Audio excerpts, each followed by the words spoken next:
Stop for a moment and answer one question honestly.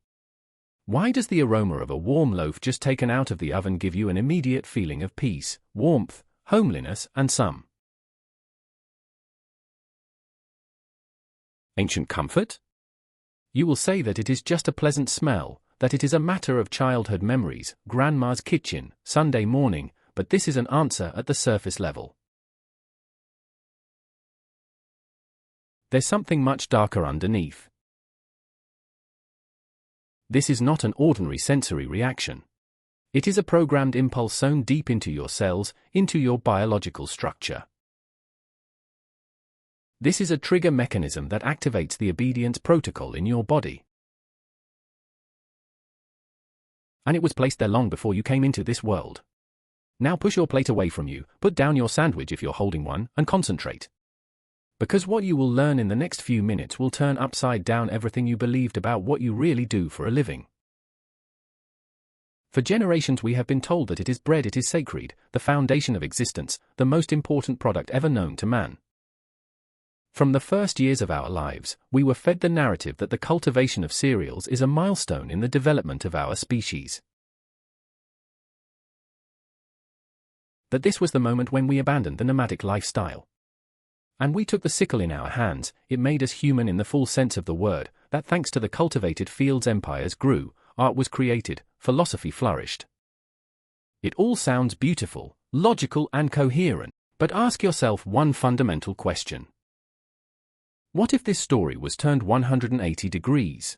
What if the moment of transition to grain farming was not a triumph of evolution, but something diametrically opposite, an act of deliberate biological sabotage whose sole purpose was to drastically shorten human existence on this planet? You have been misled on a scale you cannot imagine.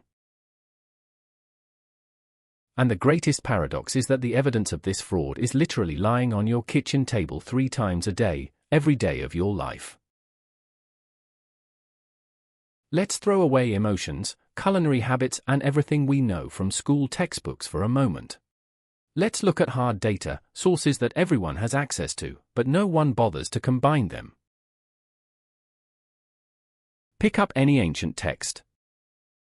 It could be the Old Testament, it could be clay tablets from Mesopotamia, it could be Vedic hymns from India. Open them and read carefully. What was written there? People who existed before a certain turning point in history lived for hundreds of years. Not dozens, hundreds. According to the biblical record, Methuselah said goodbye to the world at the age of 969. Noah died at the age of 9. Adam lived for 930 years. Official science responds to this with a lenient smile. It's a metaphor, they say. This is a miscalculation of lunar cycles. They claim it is a mythological exaggeration to show the greatness of. But let's stop and incorporate some simple elementary logic. The same chroniclers who recorded the movements of the planets with obsessive accuracy built capable calendars predict eclipses thousands of years in advance. The same people who could calculate the circumference of the Earth would be wrong about something as basic as the age of their rulers and patriarchs. This is ridiculous. What if it's not a mistake? What if these numbers are simply a faithful documentary recording of the biological reality of that era? Look at it from the perspective of the charts. Overlay data on the life expectancy of ancient characters onto a timeline. You will see a dramatic, almost vertical decline at exactly the same moment when, according to the official narrative, humanity abandons the hunter-gatherer lifestyle and switches to mass cultivation of wheat, rye, barley. Historians call this progress. But how could progress reduce the duration of human existence by a factor of 2, from almost 1,000 years to a measly 7 or 8 decades? This is not a forward evolution. It's a controlled degradation. This is an intentional resource clipping. Imagine this analogy. You have a vehicle whose engine is designed to last 1,000,000 miles failure-free driving, but someone replaces the engine oil with a substance that slowly, methodically destroys the mechanism from the inside. After 100,000 kilometers, The owner is convinced that the engine simply lasts that long. He doesn't know that someone has deliberately shortened the life of his machine. This is exactly what was done to the human body. And the role of this destructive oil is played by three elements: heavy, complex carbohydrates, a sticky protein known as gluten, and yeast fungal cultures. Together they form what can be called the colonist's diet. And to understand where this name came from, we must go back to a moment about which official historiography is silent. A growing number of independent researchers, alternative chronology analysts, and amateur historians are coming to a convergent conclusion. Our world has experienced a global catastrophe, a kind of hard reset, after which new inhabitants were placed on the ruins of a former technologically advanced civilization. They can be called genetically modified descendants of survivors. You can name them new production series. Regardless of the terminology, there was one consequence. The new administrators of this world, those who survived the disaster or arrived from outside, faced a specific engineering problem. They needed a huge amount of labor. They needed hands to work, muscles to maintain the surviving infrastructure, but they absolutely did not need beings who lived long enough to understand what was really going on.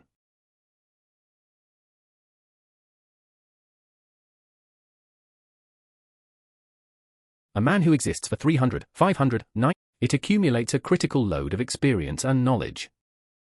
Begins to recognize repetitive manipulation patterns. He stops reacting to the fear of death because he has time for self-realization, for understanding, for enlightenment. Such an individual is impossible to manage. He is unpredictable, independent, resistant to propaganda. Poses a threat to any control system. However, the ideal lower-level officer must meet two conditions.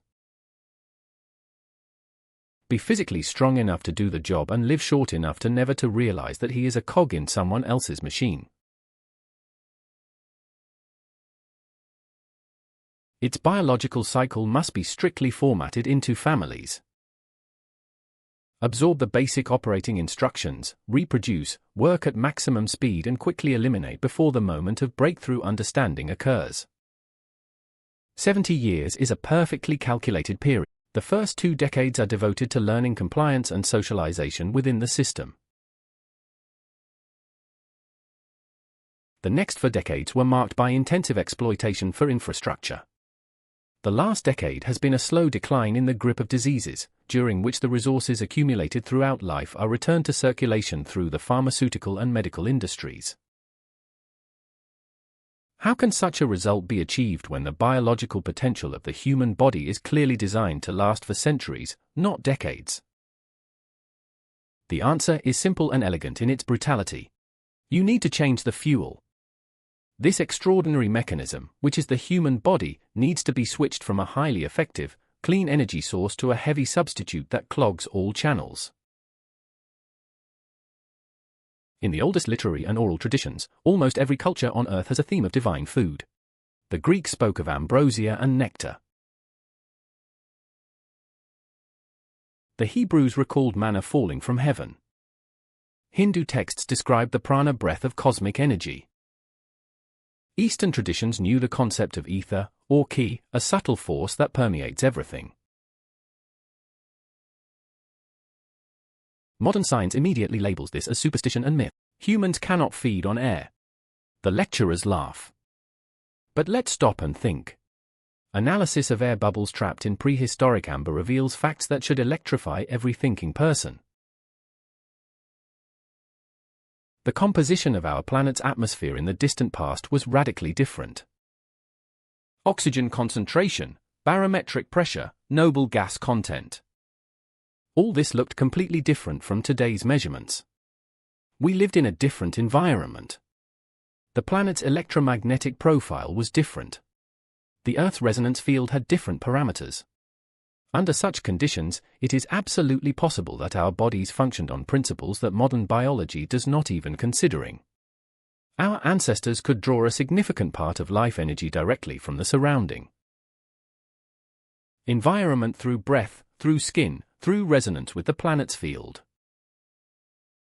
And food in physical form was only a delicate supplement, a carrier of information and frequency, not raw calories. Their bodies functioned like perfect fusion generators, cold fusion reactors in miniature, and then disaster strikes. The atmospheric shield is transformed. Etheric power channels are interrupted. Those who survive or are recreated need an immediate physical source of energy. And that's when the gods, the rulers, the administrators, whatever we call them, hand the seed to humanity. Notice something unusual. How aggressively, how completely the cult of grain and bread has been built into the foundations of absolutely every religion, every belief system, every cultural tradition on this planet.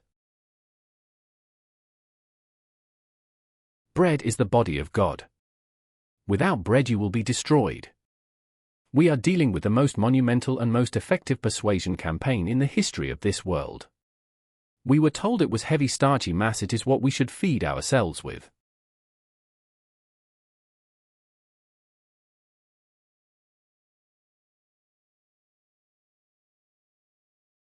Let's break down wheat into prime factors purely biological perspective.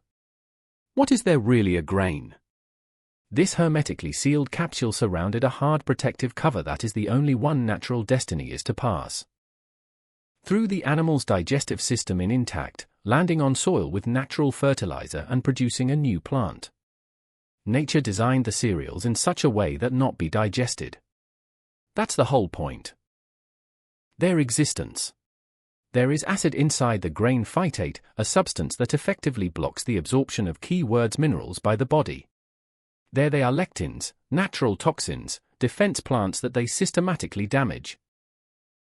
The lining of the digestive tract.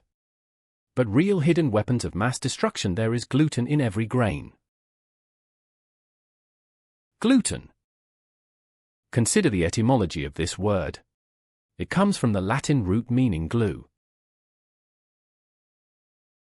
Literally glue. Every time you put a piece of soft, aromatic bread in your mouth, you introduce a substance into your mouth that is not fully broken down during the digestion process. Instead, it deposits layer by layer on the inner walls of the intestine, systematically smoothing out and destroying the microscopic villi. These tiny structures that function is the absorption of nutrients from food. Year after year, meal after meal, this layer is growing. Surface, the intestinal absorption capacity shrinks. Organism loses the ability to absorb vitamins and minerals. We eat more and more, we feel more and more hungry, and our cells scream from malnutrition. We stand our biological machines at work idling, trying to process something that is not intended to be processed. It was supposed to be processed, but only just. Tip of the iceberg. Gluten protein shows structural similarity molecular. When the immune system recognizes gluten as an invader and mobilizes forces to attack, begins systematic aggression against own organs.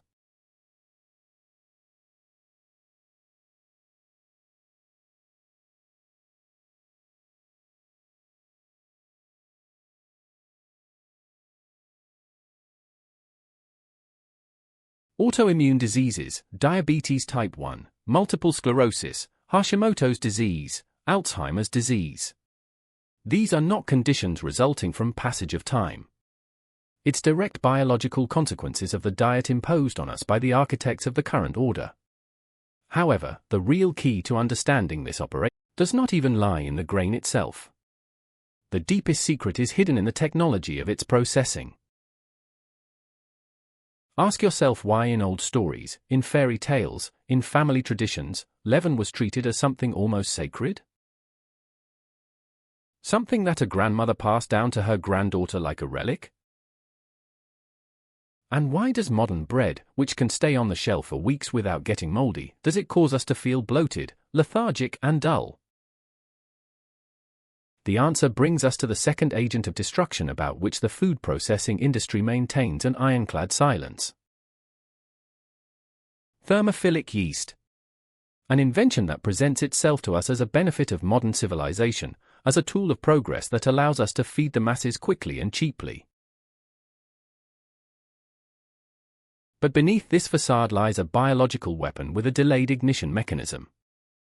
The official version of events is that industrial yeast strains, known to science as Saccharomyces, were developed to improve and speed up the baking process.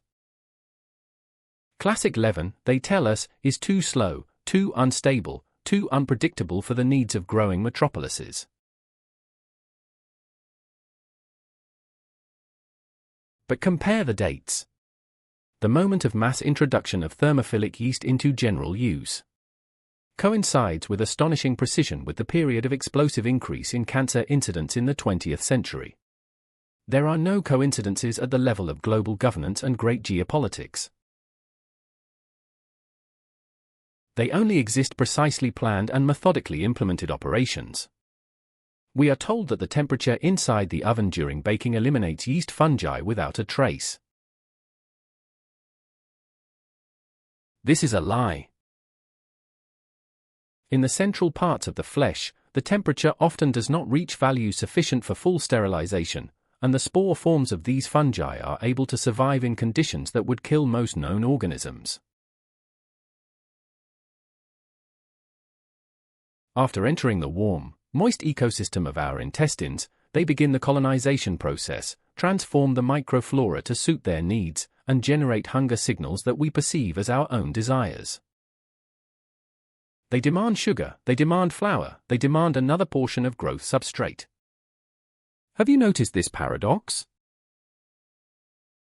You eat a large portion of pasta or bread, you feel temporarily full, and after an hour something inside you demands another meal. It's not your hunger, it's their hunger. You feed billions of alien organisms that have settled inside you and are gradually taking control of your behavior, mood, and even thought processes. You do not own your desires.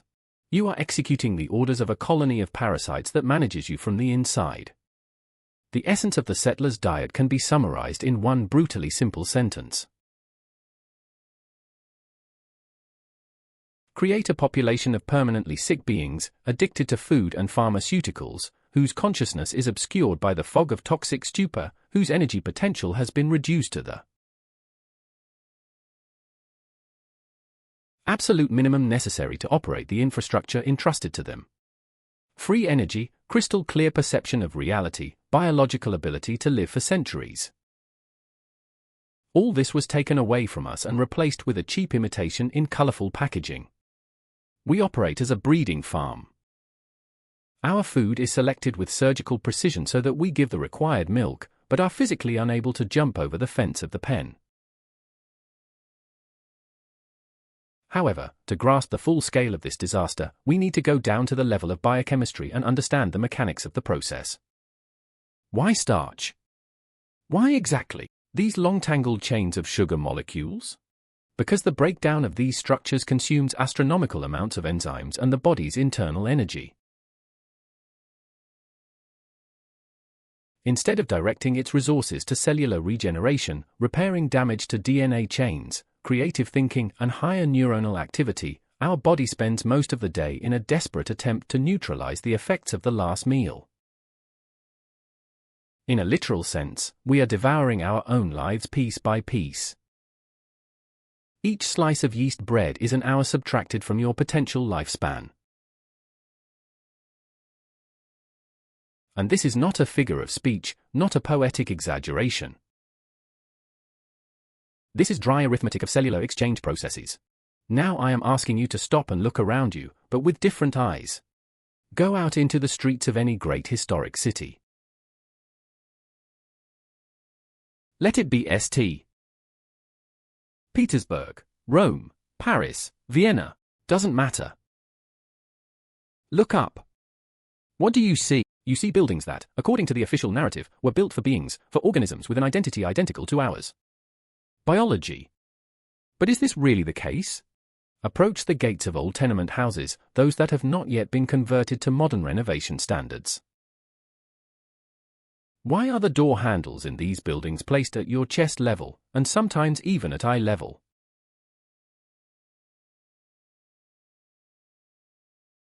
Why do the heights of the steps in the original staircases force you to either take small, unnatural steps or take absurdly wide steps? Why do the ceilings in these rooms rise for 5, and in many cases 6 or more meters? The official historiography has something dark about the desire to demonstrate status, about the aristocracy's love of opulence, about the need to ensure air circulation in buildings with stove heating.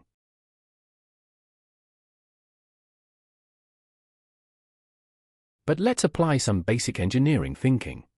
Heating a space with a 5-meter ceiling height in harsh continental winter conditions. Using primitive wood-burning stoves is a logistical absurdity and economic madness. Warm air immediately rises upwards, collecting below the ceiling while people below shiver from the cold. This contradicts the basic laws of thermodynamics and common sense. Unless those who designed and built these structures were 5 meters tall. And unless the heat supply system was based on principles completely different than wood burning. We inhabit the scenery of an alien civilization. We are like insects that nest in an abandoned computer case, having no idea what the thing was when it was still working. We are the inhabitants. We were brought in ready to go. But so that our bodies do not reach the size of the ancient builders, so that our brains do not start operating at the frequencies of the creators of these monumental palaces and cathedrals, our food was changed. And here we come to the most terrifying element of the biological control mechanism. Remember that overwhelming feeling of heaviness that comes over you after a large meal rich in bread or pasta. The official explanation is, the blood drained into the digestive organs. This is a simplification bordering on lies. What really kicks in is toxic haze mode, yeast that survived the baking process, entering the warm, moist environment of the intestine in the presence of sugars from the breakdown of starch, trigger the alcoholic.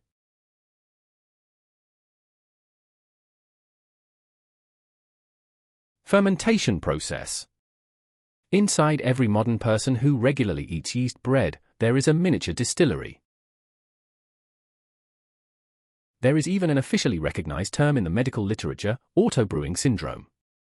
This is a condition in which a patient shows symptoms of intoxication without consuming a single drop of alcohol.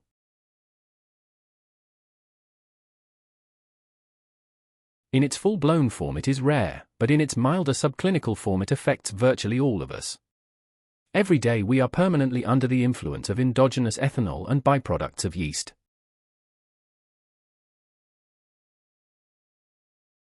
Activity, fusel oils, aldehydes, and toxic metabolites. This state of chronic low-level intoxication is extremely beneficial to the system. A person whose decision-making centers in the brain are subtly but constantly obscured by toxins becomes susceptible, passive, lacking initiative. His internal resistance is dulled. The will to rebel is extinguished. Do you remember the historical peasant riots and uprisings related to the introduction of new crops? School textbooks describe the so-called potato revolts as a manifestation of the ignorance and superstition of illiterate people. Supposedly simple people, too stupid to appreciate the benefits of new crops, destroyed fields out of irrational fear. But what if they weren't stupid? What if they still had some ancestral memory passed down from generation to generation that certain types of food were food for farm animals and not for free beings? What if they intuitively knew that adopting this diet would make them weak, dependent, and susceptible to control? They were broken by violence, artificial famines, and deliberately created shortages until bread became the only option for survival. They no longer had a choice. Now let's move on to the numbers that official demographic science treats with incomprehensible nonchalance. Look at the graphs of human population growth over the millennia. For countless centuries the line runs almost horizontally, with minimal fluctuations, and then suddenly in the 18th and 19th centuries there is a sudden, almost vertical upward deflection. They explain to us that this is the result of medical progress and improved hygienic conditions. truly in an era when, according to the same official sources, sanitary conditions in the cities were catastrophic and medicine was based on bloodletting and the administration of mercury. This explosive population growth is mathematically unimaginable given the natural rate of reproduction and the declared level of mortality among newborns and children. Unless the individual's sexual maturation period has been artificially accelerated. A gluten and yeast-based diet acts as a hormonal catalyst that accelerates the body's physical maturation. Look at today's generation of children. A phenomenon called acceleration. Girls enter puberty at the age of 10 to 11. Medicine presents this as the norm, but there is an iron rule throughout the natural world.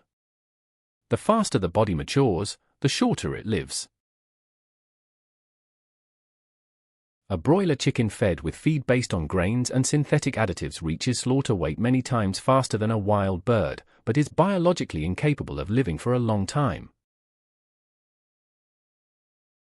His body is programmed for rapid biomass production, not durability. We have been transformed into a broiler population of the species Homo sapiens. To grow up quickly, to quickly give birth to the next generation of officers, to quickly become exhausted in the workplace and to make room for the next one. Bread is feed for the human farm. There's another layer to this story that's hard to even think about without a shiver down your spine. Calcification. Deep in the geometric center of your brain lies a tiny, inconspicuous organ, the pineal gland, also known as the epiphysis. Ancient civilizations, without exception, treated it as the most important structure in the body, calling it the third eye, the seat of the soul, a portal to higher dimensions of perception. It is our internal antenna, the receiver of subtleties, information fields, a source of intuition and a link with what goes beyond the purely material sphere. Modern imaging studies clearly show that as a result of a diet rich in synthetic additives, inorganic calcium compounds and specific fractions generated during the processing of white flour, the pineal gland in the vast majority of people becomes calcified before the age of 30. It literally turns into a small pebble. We're losing connection. We become biological automatons capable of perceiving only a narrow section. Material reality, only what the TV or smartphone screen shows us. We stop instinctively sensing falsehood. We stop seeing what is obvious. Have you ever seen engravings by Piranesi or other artists known as ruinists? These extraordinary mesmerizing images depict gigantic cyclopean structures of unimaginable scale, destroyed by some unidentified force. And among these colossal ruins wander tiny human figures. They light fires in the palace halls and cook soup in marble bathtubs, goats grazing on triumphal arches. Official art history classifies it as artistic fantasy, as a romantic vision of transience. But what if it's a documentary chronicle? What if Piranesi and others like them painted what they saw with their own eyes during the period of settlement? These tiny people in the engravings are us. More precisely, they are our great-great-grandparents who came to the ruins after the Great Catastrophe. They didn't build these buildings. They had no idea how to operate them, how to activate the mechanisms, how to use the infrastructure. They simply survived amidst ruins they did not understand. And to survive, they began to eat what they found in abandoned warehouses, or what the new curators, the new managers of this planet, handed to them. The construction technologies of the past, which we cannot reproduce even today with all our arsenal of machines and computers, tell us something fundamental about the previous civilization. Granite keys many kilometers long, carved from monolithic blocks with precision below millimeter.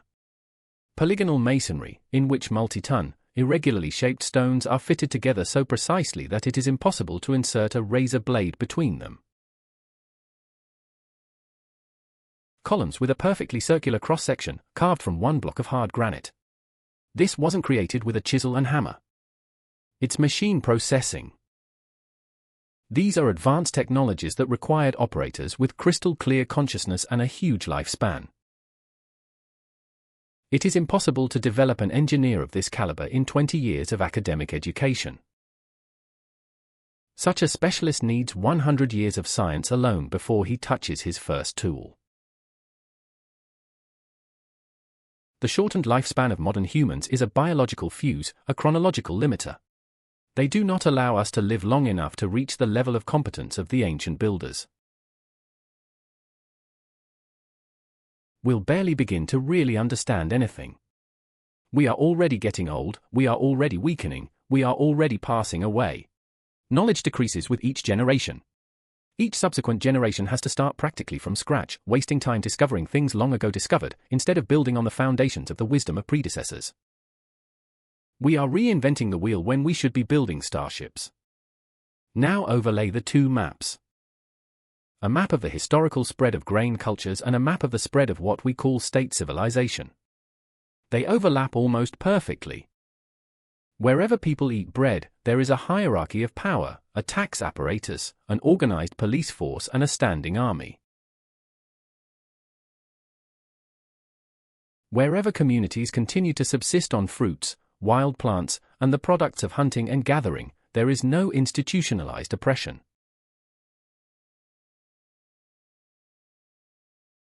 Grain is the currency of control. They can be stored in granaries under lock and key. They can be rationed with food stamps, they can be confiscated as a tax. Try to take away from man the forest that provides him with food all year round. It's impossible, but taking his bags of grain from the barn would take 1 unit of gendarmerie. Therefore, nomadic peoples have been systematically or forcibly destroyed for centuries mounted on a roll. A nomad cannot be controlled by hunger as effectively as a farmer. He is mobile, independent, elusive, but a man is attached to his field, to the coming harvest, to a granary full of grain. He is a man in chains, and these chains are made of gluten. Wheat glue not only holds the dough together, it glues your red blood cells together. The thick, viscous, slowly flowing blood of modern humans who regularly eat bread has difficulty squeezing through the thinnest capillaries. There is one consequence. Chronic hypoxia of every organ, every tissue, and above all, the brain. A brain that lacks oxygen goes into energy-saving mode. It works at minimum speed. We live in a state of permanent half-sleep. We don't remember our dreams. We don't remember our real history. We look at the pyramids and accept the absurd version about slaves pulling blocks on ropes. And we accept it not because it is convincing, but because our oxygen-starved brain simply doesn't have the resources to imagine an alternative. Hypoxia is the ultimate stealth-free prison mechanism. The prisoners are too numb to plan an escape. They don't even realize they are in a cell, but the story becomes even more shocking when we take a closer look at the chemical composition of ancient wheat varieties, such as emmer or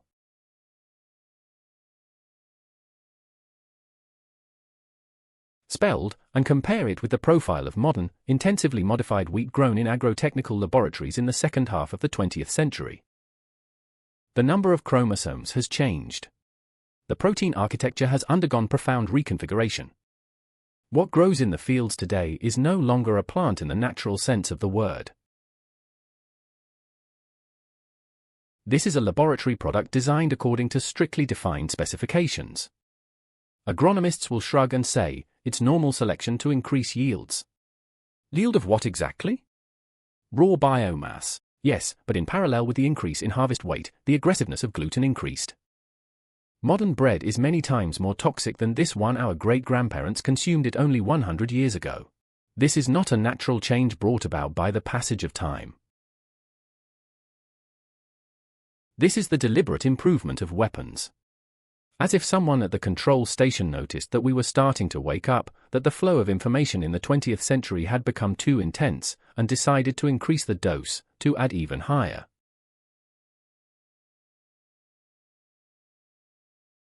Concentrations of neurotoxins to our food ration. Consider something that should immediately arouse your concern. Why is it that now, in the era of the internet and unprecedented access to information, the number of people diagnosed with gluten intolerance is growing so rapidly? Official medicine will put a label on it. Celiac disease, a genetic disease. But what if it's not a disease? What if this is a desperate attempt by your body, your DNA, to reject a foreign programming code? Some people's bodies begin to rebel at the cellular level. They scream with signals of pain, inflammation, intolerance. I can't process it any longer. It's destroying me from the inside. Gluten intolerance is silent diagnosis. This is a sign that your genetic memory is trying to cleanse itself of the imposed program. I am trying to return to the original settings, to the configuration of the long being that each of us was originally intended to. B. The body is smarter than the mind. It remembers the taste of ambrosia, remembers the vibrations of real energy, and instinctively rejects the cluster of inhabitants. Even if our mind is hypnotized by advertisements for hot bread and the romantic image of home cooking, it still reaches out for another role. We stand on the brink of a discovery that could cost us everything. Let us perform an elementary but devastating arithmetic calculation that shatters the official historical narrative faster than a gust of wind. He breaks the house of cards. Take your calculator. Official history maintains that monumental cathedrals, gigantic fortresses, and aqueducts stretching for dozens of kilometers were built by the hands of simple workers, serfs.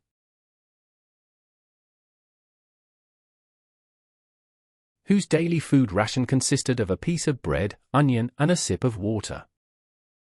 Count the calorie content of this ration. A portion of thick bread of those times contained 200, maybe 300 calories. To move a 5-ton block of stone a distance of 10 meters, a group of people must expend energy comparable to a full high-protein meal of a modern professional athlete.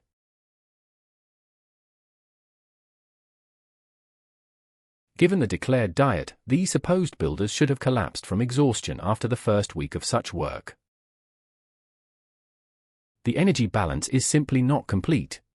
The expense drastically exceeds the revenue. On a diet consisting mainly of grain carbohydrates, it is physically impossible to build a civilization of gigantic structures. This is biochemical absurdity. The conclusion is inevitable and leads in one of two directions. Either these monumental structures were not built by people with our physical and metabolic parameters, or their builders had an energy source that we were deliberately not told about. And it is here that we come to the deepest, most closely guarded secret of the 19th century, an event that independent researchers they call the Great Reset, the Great Burying, or the Great Displacement.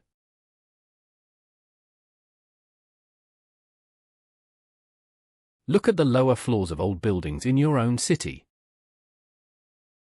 They are sunk into the ground.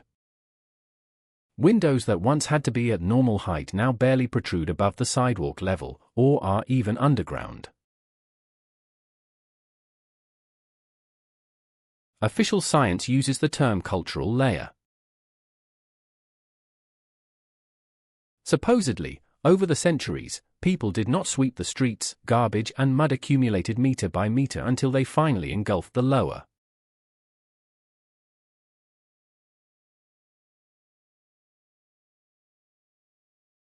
floors of the buildings.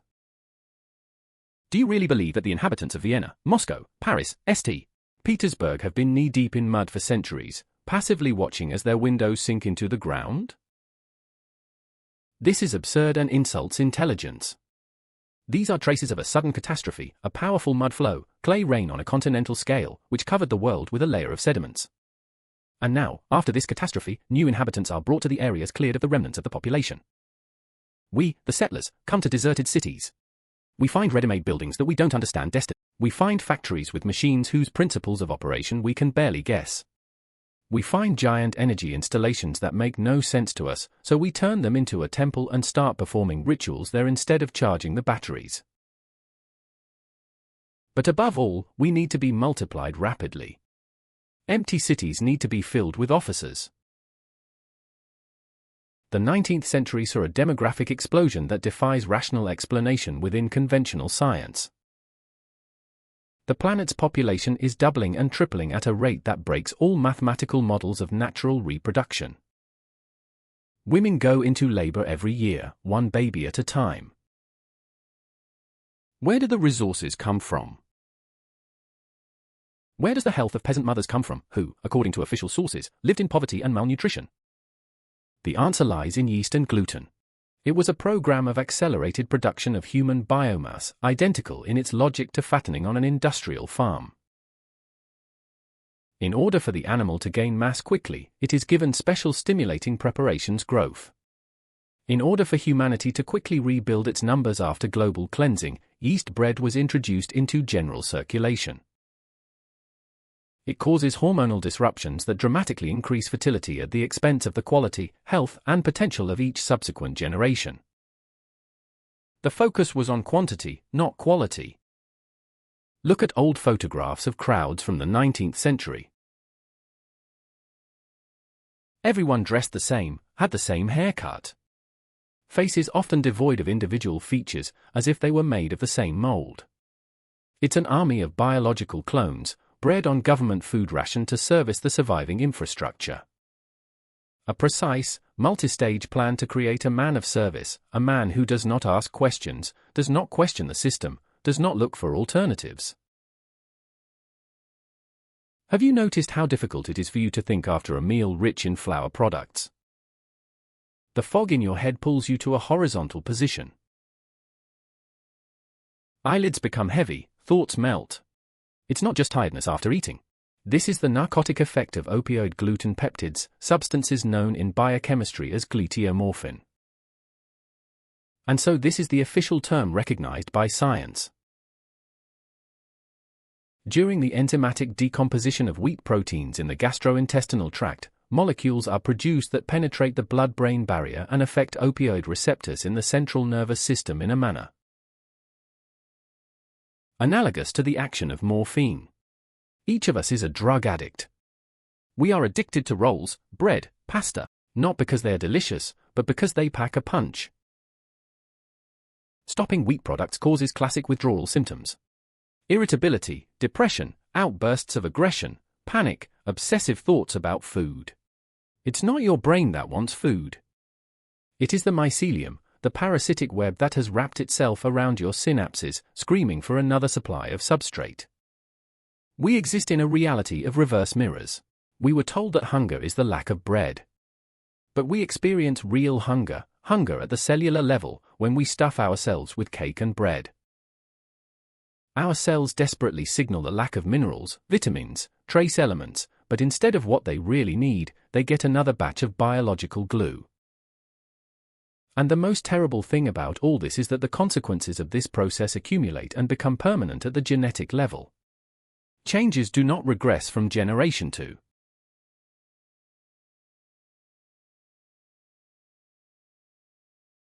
generation, but increase.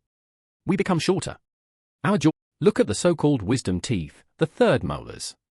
In most modern humans, there is no longer a physical place for them in the jaw. They must be surgically removed. This is species degeneration in real time. The skulls of ancient people have a complete set of 32 teeth. All even, strong, proportional. In modern humans, the teeth are crooked and crowded because the entire structure of the skull has shrunk. We have been miniaturized, optimized for small living spaces and narrow, repetitive production tasks. Who did it?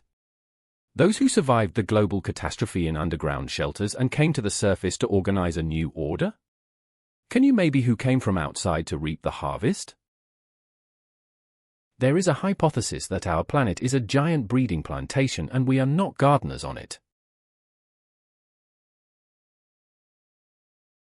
We are manure, or at best domestic cattle, bred for a certain type of energy that we emit in states of suffering, illness, anxiety, or premature death.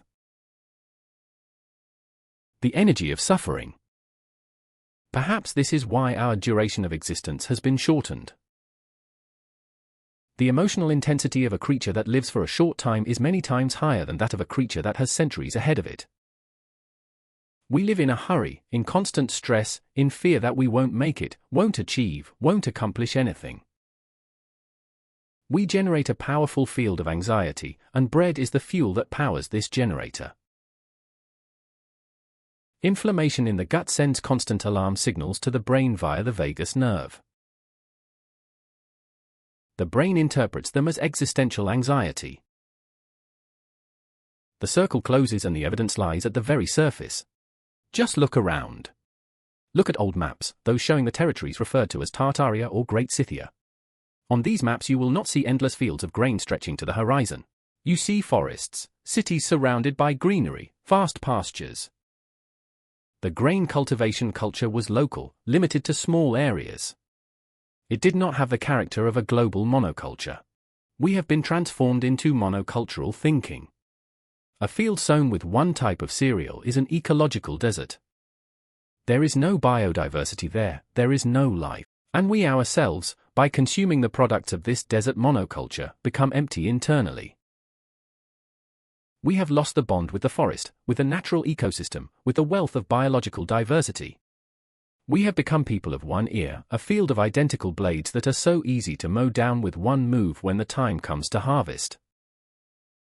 And harvests, as shown by the analysis of cyclical anomalies in official history, take place regularly every 100 to 200 years. History is being rewritten. The buildings are covered with clay. New settlers receive new identity documents and new food rations. The cycle repeats itself.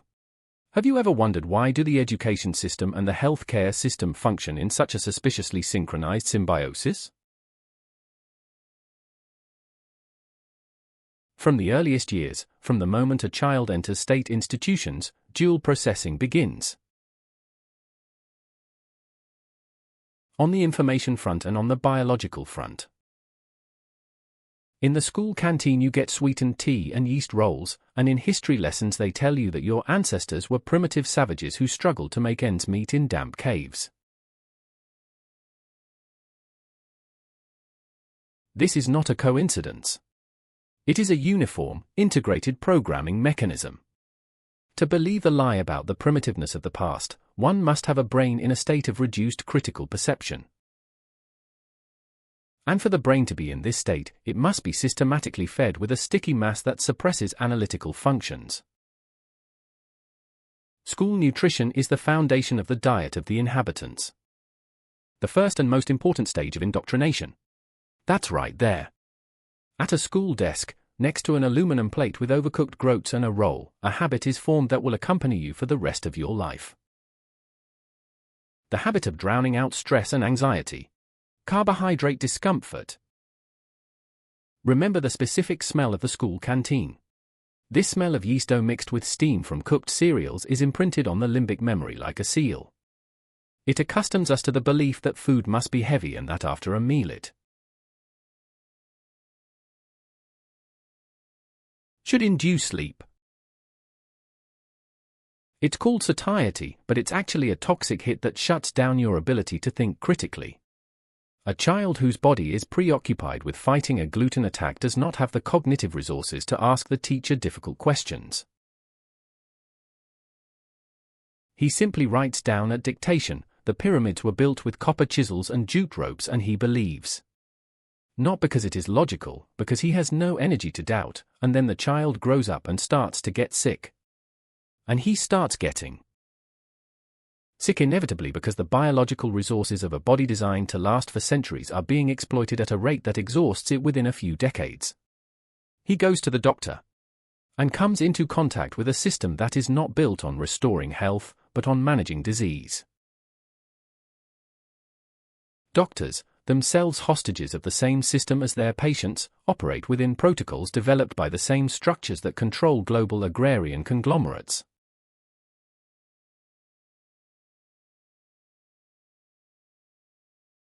Medical academic textbooks downplay or completely ignore the connection between diet and chronic disease states. They will tell you that your condition is age-related, hereditary or environmental. They will prescribe a medicine to relieve your symptoms, but none of them will tell you, stop eating bread. Why? Because a healthy person is a net loss to the economic system. A healthy person does not buy medicines, does not subscribe to specialist visits, and does not spend money on an endless spiral of diagnostic tests. The ideal consumer is a person with a chronic, non-fatal but debilitating disease who lives a long but poor life and regularly tithes to the pharmaceutical industry. It's a lifetime subscription you can't use, you can unsubscribe. And yeast bread is the agent that ensures you never hit the cancel button.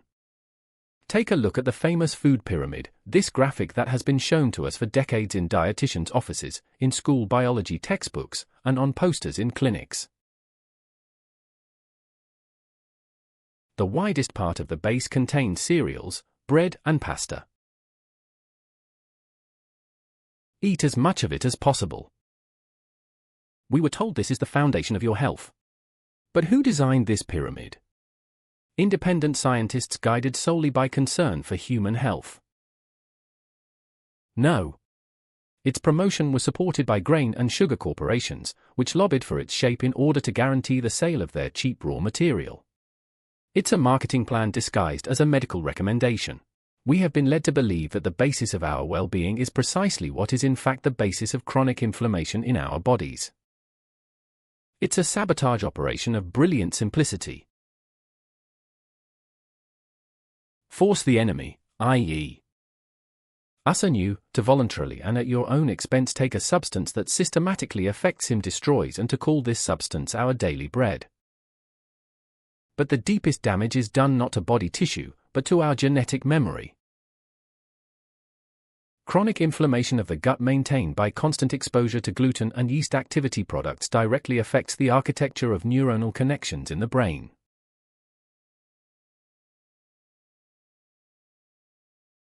Science describes it as the gut-brain axis, a two-way communication bus connecting the digestive system with the central nervous system.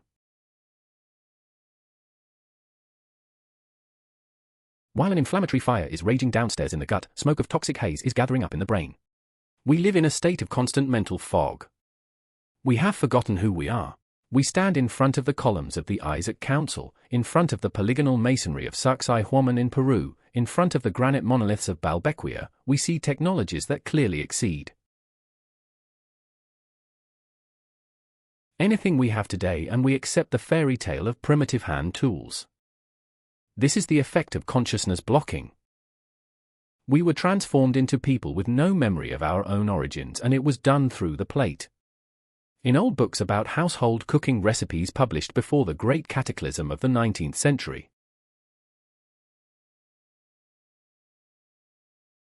looked completely different. Other herbs, other roots, other fermentation techniques were used that did not require thermophilic yeast. People knew the alchemy of food. Food was medicine and a source of power, not entertainment and slow suicide. Today, food is an addiction. Look at the shelves of any supermarket. 90% of products contain either sugar, flour, or their derivatives in various combinations. It's not a choice. It's the illusion of choice. Whatever section you find yourself in, you buy the same drug in a different packaging. Now recall those huge red brick buildings scattered throughout cities around the world that are officially classified as former factories, barracks, or warehouses. They often have surprisingly unusual architecture. Monumental windows, absurdly high ceilings, vast basements stretching into the unknown. Many of them were transformed into psychiatric facilities or penal institutions in the 19th century. Case? What if those who did not undergo the reprogramming process were brought there? Those who retained fragments of memory about the real past? Those whose minds turned out to be resistant to the new diet? They were isolated from the rest of the population. They were officially classified as mentally ill and forcibly fed prison slush based on grains and yeast. Until they forgot their own name. Psychiatry of that era was not a medical institution, it was a punitive instrument used to erase memory. We exist on the ruins of the Titan civilization, but we behave like mice that nest in a library, and instead of reading books, they bite their covers. We are inhabitants whose memory has been erased and who have been given a fabricated species biography. And every time you break off a piece of warm bread, you unknowingly sign a confidentiality agreement. You agree to stay in the Matrix. You agree to 70 years instead of 1,000. You agree to be a short-life battery. That is why now in our times the concept of synthetic food, bread made from insect meal, and meat grown in bioreactors is so intensively and aggressively promoted. The old instrument of wheat control is beginning to fail. Too many bodies rebel and too many bodies reject gluten. Humanity is mutating, trying to throw off the imposed yoke at the DNA level. Therefore, a new version of the settler's diet is being prepared, version 2.0, even more synthetic, even more distant from anything natural, completely detaching us from direct contact with nature. They're in a hurry. They fear that too many of us will wake up before the next frame closes.